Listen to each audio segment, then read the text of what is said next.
Man shot over counterfeit $5,000 bills. Police get new trucks. High Court hears case against vaccine policy tomorrow. And forget bookers, it's Exxon's Guyana.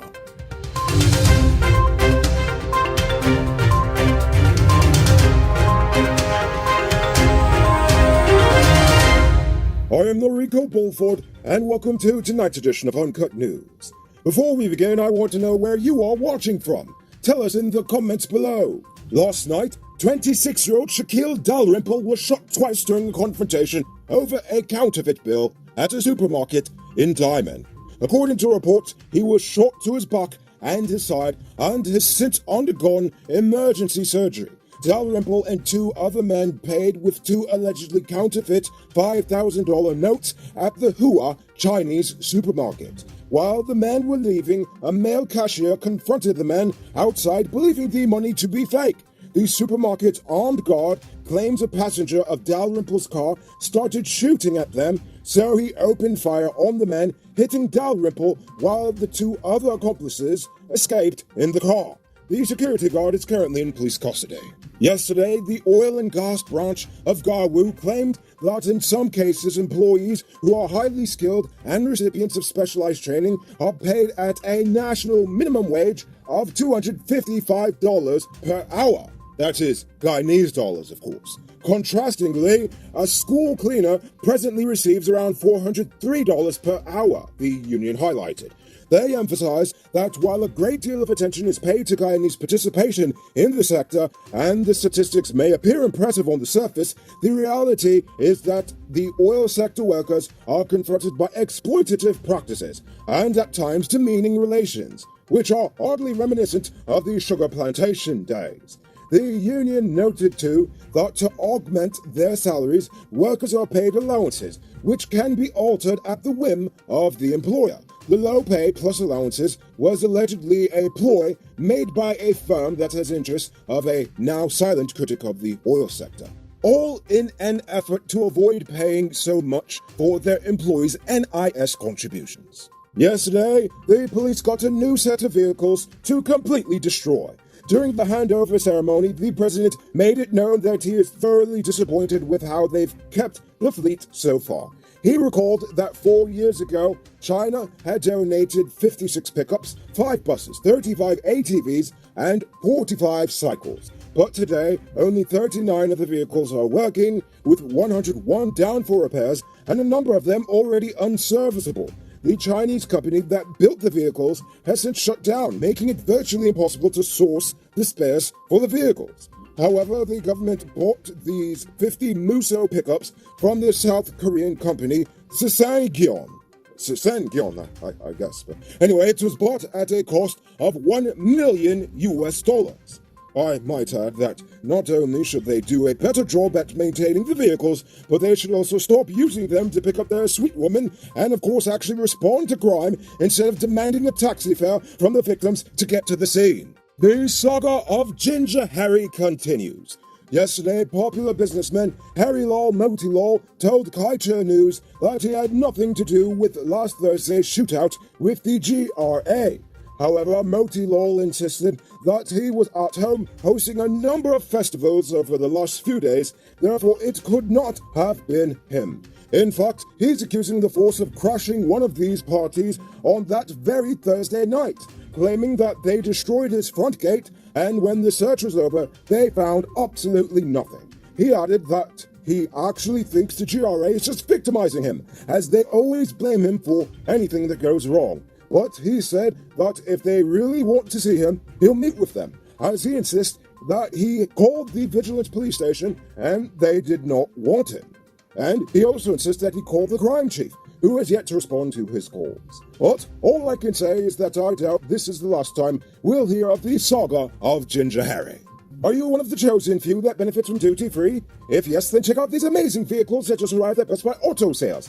This 2016 Toyota Harrier Grand Sport Edition, this 2014 Range Rover Evoque, and this 2016 Lexus RX 200T are all on sale.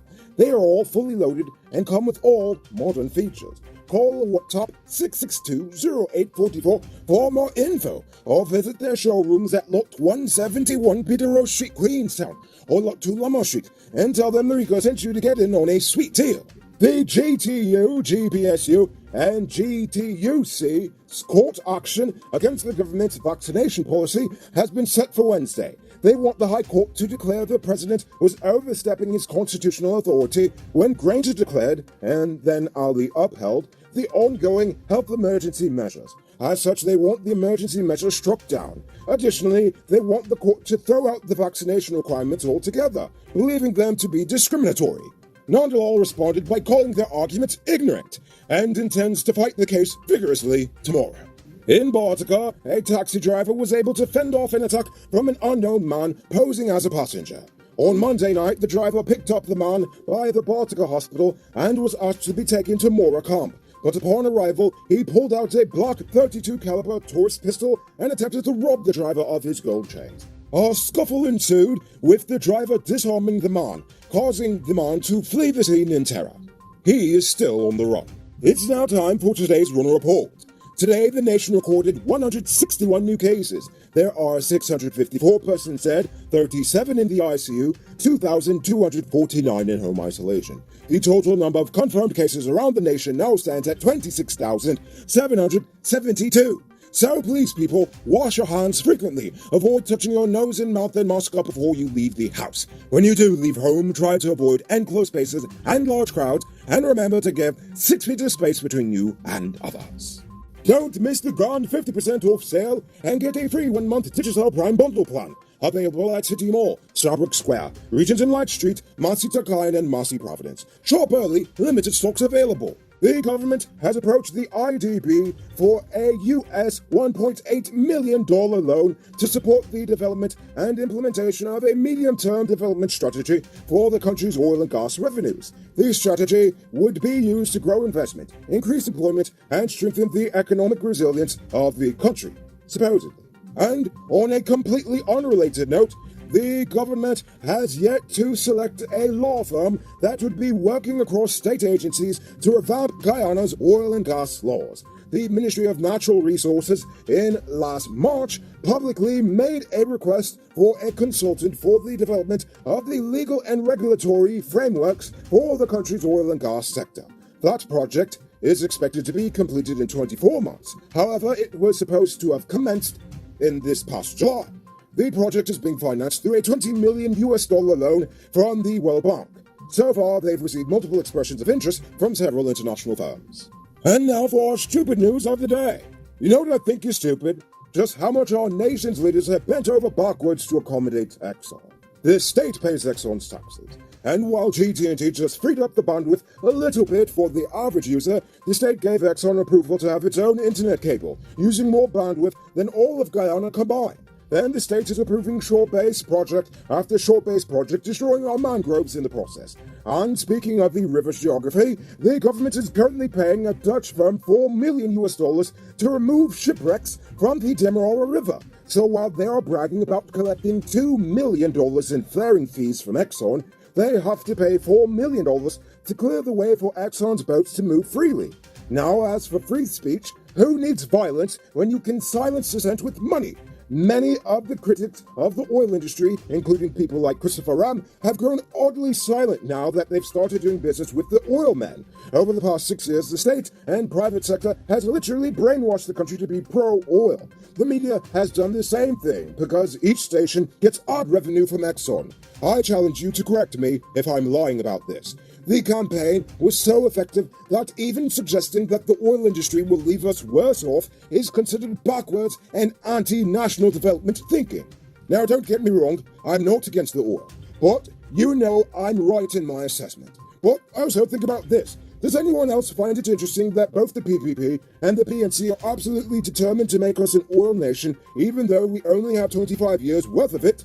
I mean, they can't agree on anything, and they all are in agreement in this. Honestly, if you ask me, they don't really have a plan for the nation's long-term success when it comes to oil. I believe they're just using the next 2 decades to ensure their bread is well buttered, because they're old, and by the time the oil's dried up, it'll be someone else's problem. And that is pretty stupid.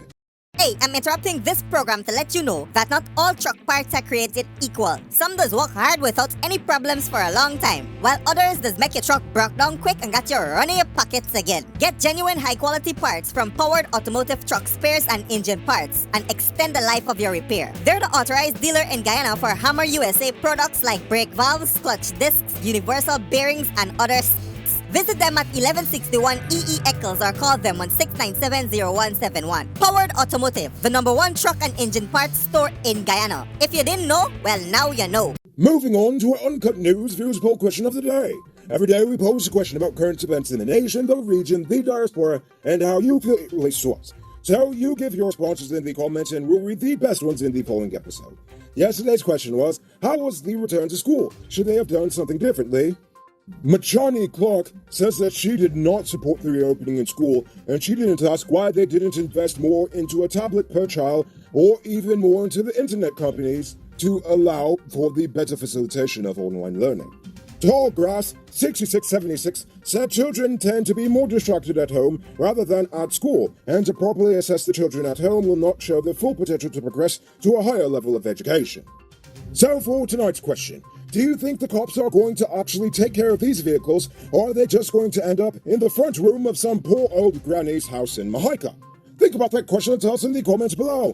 If your response is good enough, we just might feature it in our next episode. Anyway, that's all the time we have for tonight. Check us out tomorrow for another. Until then, I'm Rico Bulford saying good night, folks. Hey, Uncut News viewers, thanks for watching. You can subscribe by clicking on this button over here, or click over there for more news. You can also drop a comment to let me know if you've made it to the end of the video. Goodbye for now.